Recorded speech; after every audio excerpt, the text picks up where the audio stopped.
में तो इसके लिए हम लोग जो है ना साइकोलॉजी यानी मनोविज्ञान का क्वेश्चन लेकर के आ चुके हैं। बच्चों आपको बता दें साइकोलॉजी का एग्जाम हो चुका है और आप लोग आंसर की मिला लीजिएगा, ठीक है ना। अभी मैं आपको इसमें से मात्र 35 क्वेश्चन का आंसर बताऊंगा, आप लोग मिला लीजिएगा, देखिएगा कि आप लोगों का 35 में 35 सही हुआ या फिर नहीं, ठीक है। आपका एग्जाम जो साइकोलॉजी का हुआ था ये आप लोगों का बच्चों लगभग जो है ना 21 मार्च के दिन हुआ था, ठीक है। तो चलो फटाफट से मिला लीजिएगा। सब्जेक्टिव का भी मैं दिखा दूंगा, अगर आप लोगों का एग्जाम 21 तारीख के बाद होगा तो आप इसको लिख लीजिएगा, नहीं तो आपका एग्जाम हो चुका तो बस आंसर की मिला लीजिएगा, ठीक है। आइए स्टार्ट करते हैं बच्चों। यहाँ से देखिएगा सेशन ए में जो है ना इसमें 70 क्वेश्चन रहेगा, मात्र आपको 35 क्वेश्चन का जवाब देना है, ठीक है। तो चलिए यहाँ पर क्वेश्चन देखिएगा, पहला है कि मनोविज्ञान की प्रथम प्रयोगशाला किसने स्थापित की। तो पहला का हो जाएगा बूट, राइट आंसर पहला का, ये नंबर ध्यान रखिएगा, देखिएगा आपने ये बनाया था कि नहीं, ठीक है। चलिए दूसरा नंबर क्वेश्चन है कि मनोविज्ञान को के विज्ञान का दर्जा कब प्राप्त हुआ। तो 1879 ईस्वी में, right answer option number B आपका करेक्ट यहाँ पे हो जाएगा। अगला मिला लीजिएगा। अगला है 3 नंबर क्वेश्चन, ये आपसे पूछा गया मनोविश्लेषण उपागम के संस्थापक कौन है। तो बिल्कुल ध्यान रखिएगा ये फ्रायद हो जाएगा, बी नंबर आप लोग यहाँ पे बिल्कुल ध्यान से मिलाते चलिए। अगला क्वेश्चन आप यहाँ पर 4 नंबर को देखेंगे तो 4 नंबर बोला गया संरचनावाद से कौन संबंधित है। तो बिल्कुल ये आप याद रखिएगा, ये जगह जना टीचनर ऑप्शन नंबर ये बिल्कुल करेक्ट हो जाएगा। नेक्स्ट आप देखेंगे 5 नंबर को, तो भारत में प्रथम मनोविज्ञान प्रयोगशाला की स्थापना कहाँ की गई थी। तो आप याद रखिएगा कलकत्ता विश्वविद्यालय में, राइट आंसर जो है ना ऑप्शन नंबर सी परफेक्ट यहाँ पे हो जाएगा। अगला देखेंगे आप लोग 6 नंबर को, तो किसने कहा कि मनोविज्ञान व्यवहार का विज्ञान है। तो यह वाटसन का कहना है, तो सी नंबर आप लोग यहाँ पे बिल्कुल ध्यान से मिलाइए। अगला क्वेश्चन आप देखिए 7 नंबर आपसे पूछा जा रहा है कि चेतन और अचेतन स्थितियों का अध्ययन किस विधि के अंतर्गत किया जाता है। तो ये आपका मनोविश्लेषणात्मक विधि के द्वारा हो जाएगा, सी नंबर यहाँ पे मिला लीजिएगा, ठीक है। चलिए अगला क्वेश्चन आप देखेंगे 8 नंबर को, तो सहसंबंध कितने प्रकार का होता है। तो ये टोटल 3 प्रकार का होता है, आप लोग बी नंबर बिल्कुल मिलाते चलिए। नेक्स्ट आपका 9 नंबर की जो ना बरदाम हर एक दस दस है, तो ये एक प्रकार का गेस्टालवाडी है, तो right answer option a perfect हो जाएगा। नेक्स्ट मिला लीजिएगा 10 नंबर को, निम्नलिखित में से कौन केंद्रीय तंत्रिका तंत्र का भाग है। तो ये मस्तिष्क हो जाएगा, ऑप्शन नंबर यहाँ पर आप लोग मिला लीजिएगा, ठीक है ना। चलिए अगला क्वेश्चन यहाँ पर 11 नंबर को देखेंगे, तो आपसे पूछा जा रहा है कि निम्नलिखित में किसको प्रासरण केंद्र कहते हैं। तो आप यहाँ पर ध्यान पूर्वक मिला लीजिएगा, ये हो जाएगा सेतु को, right answer option number be perfect हो जाएगा। अगला देखेंगे बच्चों, तो 12 नंबर पूछा जा रहा है कि निम्नलिखित में कौन बृहत मस्तिष्क का खंड है। तो 12 का बी हो जाएगा, यानी कि पृष्ठपाली, right answer option number B हो जाएगा। अगला मिला लीजिएगा 13 नंबर को, तो निम्नलिखित में से कौन हृदय गति का संचालन एवं नियंत्रण करता है। तो 13 नंबर का बी हो जाएगा सेतु, आप लोग बी नंबर बिल्कुल यहाँ पे मिला लीजिएगा। 14 नंबर की बात कर लेते हैं, तो 14 नंबर क्वेश्चन है कि प्रभावक एवं संवाहक अंगों को कौन संयुक्त करता है। तो 14 नंबर का आप लोग यहाँ पे सी मिला लीजिएगा, पीयूष ग्रंथि, राइट आंसर सी हो जाएगा। अगला देखिए क्वेश्चन 15 नंबर आपसे बोला जा रहा है कि अधिगम और दस डैश दोनों का घनिष्ठ संबंध होता है। तो 15 का भी देख लीजिएगा, व्यक्तित्व हो जाएगा, बी नंबर यहाँ पे बिल्कुल ही परफेक्ट होगा। चलिए बच्चों 16 नंबर को मिला लीजिए आप लोग, यहाँ पे बोला गया कि शेषवावस्था में मस्तिष्क का आकार संपूर्ण शरीर का डैश डैश होता है। तो देखो बच्चों 16 नंबर का सी हो जाएगा, यानी कि 1/8, राइट आंसर आप लोग सी नंबर ध्यान रखिएगा। 17 नंबर है कि पियाजे ने संज्ञात्मक उन्नति को कितनी अवस्थाओं में विभाजित किया। तो 17 नंबर का आप ए नंबर मिला लीजिएगा, ये 3 अवस्था हो जाएगा, ऑप्शन नंबर ये बिल्कुल ही करेक्ट हो जाएगा। नेक्स्ट आप देखेंगे यहाँ पे क्वेश्चन नंबर 18 को, तो निम्नलिखित में कौन जीन का भाग है। तो बिल्कुल आप लोग यहाँ 18 नंबर का ऑप्शन बी ध्यान रखिएगा, RNA हो जाएगा, right answer option number B होगा। नेक्स्ट मिला लीजिएगा 19 नंबर को, ये आपसे पूछा गया बाल्यावस्था की अवधि कितने वर्षों की होती है। तो 19 नंबर का आप ध्यान पूर्वक देख लीजिए, ऑप्शन ए हो जाएगा 1 से लेकर के 6 वर्ष तक, ऑप्शन नंबर ए बिल्कुल ही परफेक्ट बच्चों हमारा यहाँ पर जो है ना 16 नंबर का 19 नंबर का हो जाएगा, ठीक है। चलिए अगला 20 नंबर को देखेंगे, तो 20 नंबर क्वेश्चन है कि किसने कहा कि किशोरावस्था तूफान एवं तनाव की अवधि है। तो 20 नंबर का आप ये नंबर ध्यान रखिएगा, स्टेनले हॉल, ऑप्शन नंबर ही हो जाएगा।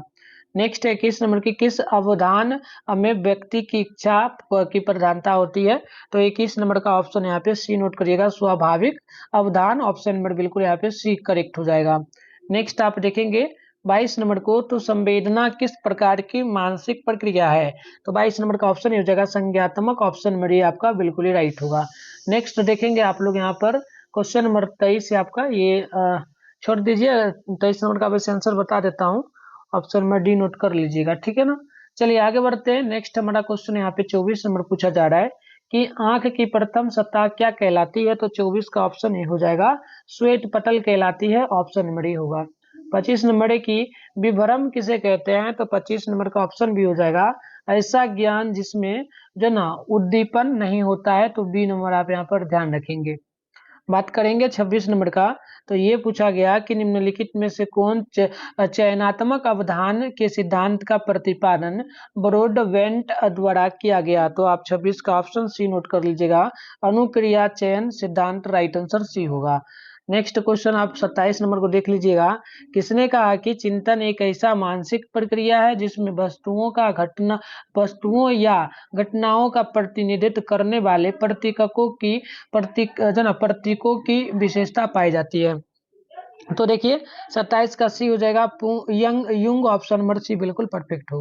अगला देखेंगे आप लोग यहाँ पे 28 नंबर को, तो सृजनात्मक चिंतन की प्रथम अवस्था है। तो 28 का ऑप्शन ये हो जाएगा तैयारी। राइट आंसर ऑप्शन ये हो जाएगा। नेक्स्ट आप देखेंगे 29 नंबर को, तो काल्पनिक चिंतन का दूसरा नाम क्या है? तो आप 29 नंबर का ऑप्शन नंबर यहाँ पे बी ध्यान रखिएगा, वास्तविक चिंतन। राइट आंसर जो है ना बी आपका बिल्कुल ही करेक्ट होगा। 30 है कि निम्नलिखित में कौन वास्तविक चिंतन का प्रकार नहीं है? तो 30 नंबर का ऑप्शन यहाँ पे सी हो जाएगा, आपातकालीन चिंतन। आप लोग यहाँ पे जो ना ऑप्शन नंबर सी आप लोग ध्यान रखिएगा। चलिए आगे हम लोग बात कर लेते हैं क्वेश्चन नंबर 31 का, तो बोला निम्नलिखित में से कौन चिंतन में हमेशा सम्मिलित नहीं होती है? तो 31 नंबर का ऑप्शन बी हो जाएगा संप्रतया। ऑप्शन नंबर बी परफेक्ट होगा। 32 है कि स्मृति के पहलू हैं। तो 32 नंबर का ऑप्शन डी हो जाएगा, इनमें से कोई नहीं। डी नंबर आप लोग यहाँ पर ध्यान रखिएगा। बात कर लेंगे क्वेश्चन नंबर 33 का, तो निम्नलिखित में कौन भूलने का मुख्य कारण है? तो 33 नंबर का सी हो जाएगा। एक तो पृष्ठोन्मुख अवरोध और साथ में अग्रोन्मुख अवरोध। तो ऑप्शन नंबर सी होगा, ये भी दोनों सी नंबर ध्यान रखिएगा। चलिए यहाँ पर मिला लीजिए 34 नंबर को, तो सूचना प्रक्रम की अवधि अवस्था मॉडल का प्रतिपादन किसने किया?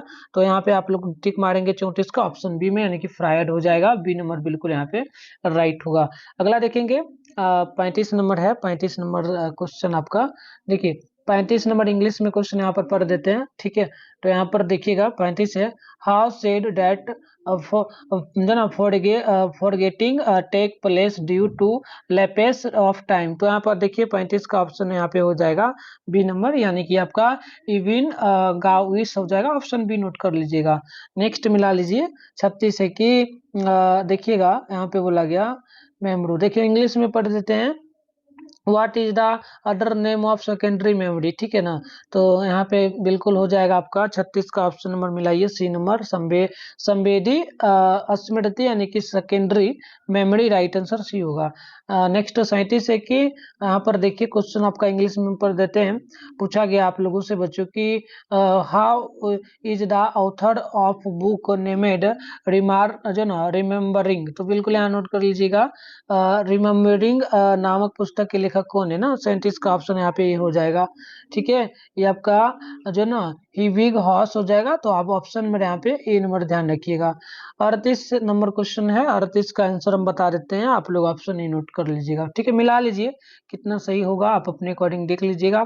39 नंबर है, अधिगम का प्रयत्न एवं अधिगम के प्रयत्न एवं मूल सिद्धांत को किसने प्रतिपादित किया? तो 39 का ऑप्शन ये हो जाएगा जो ना पेवलव। ऑप्शन ये हो जाएगा। 40 नंबर की शिक्षण में प्रभाव का नियम दिया गया है। तो 40 का ये हो जाएगा थॉर्न डाइक द्वारा। ऑप्शन नंबर ये होगा। तो बस इतना क्वेश्चन का हम आपको बता दिए, मिला लीजिए आप सही किए कि नहीं। सब्जेक्टिव वगैरह भी आपका एग्जाम हो चुका है, देख लीजिए इसका। अगर आपका बाद में एग्जाम होगा तो आप लिख लीजिएगा, नहीं तो कोई दिक्कत नहीं, बस मिला लीजिए। देखिए 20 क्वेश्चन है लॉन्ग शॉर्ट में, 10 का जवाब देना रहेगा, 20 नंबर मिलेगा, क्योंकि ये क्वेश्चन 2 मार्क्स वाला रहेगा। तो पहला क्वेश्चन आपसे पूछा गया था मनोविज्ञान को परिभाषित करें। दूसरा था कि जो ना नैदानिक मनोविज्ञान क्या है। साथ में तीसरा पूछा गया चेतन अनुभव क्या है। चौथा पूछा गया था अंतरी निरीक्षण विधि से आप क्या समझते हैं। पांचवा है परिवर्त्या क्या है, और छठा है कि संवेदी तंत्रिको कोशिका क्या है। ठीक है, और भी क्वेश्चन देख लीजिएगा यहाँ पे आपका जो है 7वां नंबर पूछा गया था प्रतिवर्त धनु किसे कहते हैं। 8वां है कि समाजीकरण किसे कहते हैं। 9वां है किशोरावस्था का वर्णन करें। और भी आपका यहाँ पर और भी दिखा देते हैं क्वेश्चन। ठीक है, यहाँ पर 11 नंबर है ज्यामितिक भ्रम का चित्रण बनाकर कोई दो उदाहरण दे। 12 की सीखना क्या है, और 13 नंबर की थॉर्नडाइक के अभ्यास का नियम क्या है। 14 है पृष्ठोन्मुख उपरोध क्या है। 15 है कि स्मृति क्या है, और 16 है कि विस्मरण जो ना विस्मरण के किन्हीं दो कारणों का वर्णन करे। 17 है कि समस्या समाधान की परिभाषा दे। ठीक है, चलिए इस प्रकार से 17 के बाद 18 नंबर है भाषा किसे कहते हैं। 19 नंबर की भाव से आप क्या समझते हैं। 20 नंबर है किन्हीं दो जैविक अभिप्रेरकों की व्याख्या करें। तो इन सभी का अगर आंसर आप चाहते हैं डाउनलोड करके देखना मिलाना, तो आप इसके लिए चलिए गूगल में चल के हम बताते हैं कैसे करें। तो इसके लिए गूगल में आ जाइएगा और आप लोगों को बेगूसराय हेल्प.com सर्च कर लेना है। गूगल या क्रोम में आइएगा